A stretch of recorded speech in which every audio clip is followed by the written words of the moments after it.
आप कैसे जी देख रहे हैं प्लीज। सारी सिचुएशन को?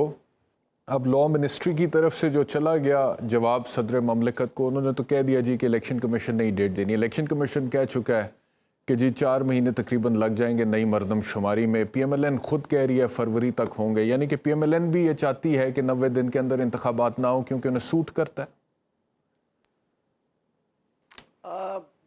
देखिए सूट करता है या नहीं करता, लेकिन जब काउंसिल ऑफ कॉमन इंटरेस्ट के अंदर तमाम सियासी जमातें जब जब वहाँ पर गई थी और चारों वुज़रा आला, 2 इलेक्टेड और 2 जो है केयर टेकर, उन्होंने सब ने मुत्तफ़िका तौर पर जब उसको मरदमशुमारी को नोटिफाई कर दिया, तो बैरिस्टर साहब आप खुद जानते हैं, खुद जो है वो आइन और कानून को जानते हैं कि आर्टिकल 51 के तहत जब डीलिमिटेशन ट्रिगर हो चुकी है तो ये भी कॉन्स्टिट्यूशनल ऑब्लिगेशन है और उसके बाद जो इंतखाबात होने हैं वो डीलिमिटेशन के बाद होने हैं। इसके साथ साथ आज पीपल्स पार्टी, एएनपी और दीगर जमातें कहती हैं जी कि 90 दिन में इंतखाबात कराएं। हमने ये तो नहीं कहा था कि आप 90 दिन से एक्सीड करेंगे, लेकिन उनको बखूबी इल्म था कि जब एक दफ़ा ट्रिगर हो जाए आर्टिकल 51 तो फिर उसके बाद जो है वो डीलिमिटेशन ही होनी है और उसके बाद ही इंतखाबात होने हैं। तो ये अब वो सियासी बयानियाँ बना रहे हैं और जैसे आपने बड़ा अच्छे तरीके से अपने इंट्रो में बात बयान की कि अब जो है वो तमाम की तमाम सियासी जमातें वो कहती हैं जी हमारे पर उतना ही बोझ डालें जितना हमारा हिस्सा था। लेकिन सवाल ये है कि जब आप गवर्नमेंट में होते हैं, कैबिनेट में होते हैं, तो कैबिनेट की कलेक्टिव जो है रिस्पॉन्सिबिलिटी भी आती है। अगर आपको कोई इख्तलाफ था और आप इस चीज़ से मुत्तफिक नहीं थे तो फिर आप छोड़ सकते थे। अगर करप्शन, जावेद लतीफ़ साहब ये कहते हैं जी कि करप्शन किसी और ने की और जिम्मेदारी हमारे ऊपर आए, तो जनाब आपके ही वज़ीर-ए-आज़म साहब थे तो उन्होंने उनको वज़रा क्यों रखा अपनी काबीना के अंदर?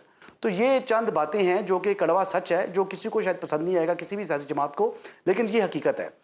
इसके अलावा जो आज लॉ मिनिस्ट्री ने कह दिया कि जी आप इंतखाबात की जो तारीख है वो प्रेसिडेंट ने नहीं देनी, उन्होंने ये कहा कि प्रेसिडेंट साहब जो आपका मौक़िफ़ है अगर उस पर हम जाएं तो फिर इस वक्त मुल्क में यानी 5 असम्बलियों की 5 अलग अलग तारीखें होंगी, फिर एक दिन में इंतखाब नहीं हो पाएगा।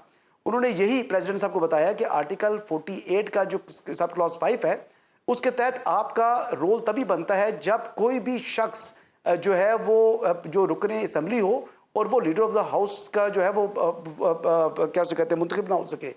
तो ऐसी सूरत हाल तो अभी है नहीं। तो मौजूदा हालात के तनाजुर में जो लॉ मिनिस्ट्री की जानिब से कहा गया है, उन्होंने कहा है कि इस मौजूदा सूरत हाल में जो इलेक्शन एक्ट के सेक्शन 57 है, इसके तहत इलेक्शन कमीशन की ये जो है रिस्पॉन्सिबिलिटी है कि तारीख कौन सी होगी। अब प्रेसिडेंट साहब ने भी जाते जाते जो है ना, उनको 9 सितंबर का उनका टाइम जा रहा है, वो उनकी जो है वो मुद्दत पूरी हो जाएगी।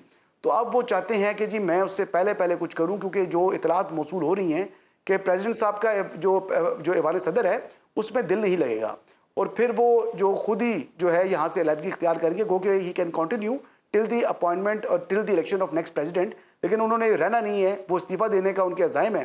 लिहाजा उन्होंने भी कहा कि खुल के सियासत करूँ और खुल कर ही जो ऐवान सदर का जो ओहदा है, जो सदर मुमलिकत का ओहदा है, उसको भी बेतौकीर कर दूँ, चाहे मेरी जो है जो मर्जी हो, मेरी वफादारी अपनी जमात के साथ साफ दिखाई देनी चाहिए। तो ये तो अलमिया है हमारे सियासतदानों का और कोई भी जो है वो सीधी बात नहीं कर रहा। हर बंदा जो है अपनी पॉलिटिकल इंटरेस्ट को आगे जो है अपने सामने रखते हुए जो है वो अपने जो है वो एक्शंस जो है उनके आपको दिखाई दे रहे हैं।